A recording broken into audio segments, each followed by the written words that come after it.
At some point, you will have to find your teacher.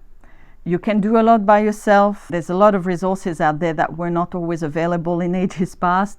However, you can only go so far on the path without a teacher. And that has been the ancient way forever. The greater wisdom, the light of truth has been passed on from teacher to student, generation after generation after generation. It is simply the way. However, be discerning in finding your teacher. There's a lot of people out there who are well-meaning but perhaps misguided, and a lot of people out there who are wonderful but perhaps not right for you. And there's also some groups that have very poor ethics and can be even a little bit dangerous. So be discerning. If you are looking for a teacher, look for the following.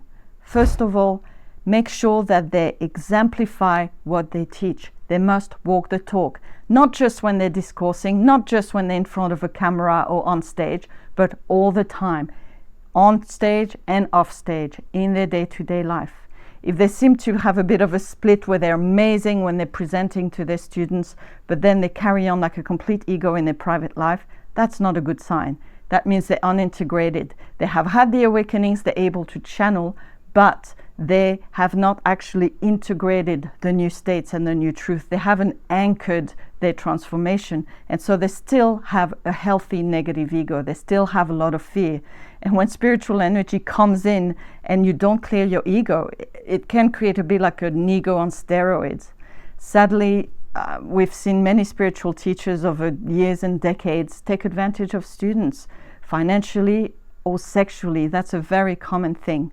This leads me to the second point in your search for a teacher. Expect high ethics. If a teacher is regularly behaving in unethical ways, taking advantage of students sexually, this is one of the most common ones, having lots of casual sex with various students all the time, that's not okay. As far as I'm concerned, this is spiritual incest. A teacher has spiritual children. Their students are like their spiritual children. And to take advantage of your status and the adoration of the students to take sexual favors or financial favors or any other sort of power over abuse, manipulation, that's not okay. So keep your eyes open. Now, a spiritual teacher will always challenge you, challenge your beliefs in many ways, and you will be stretched, and sometimes your ego will want to find fault with them, want to blame them, but that's not the same as having poor ethics.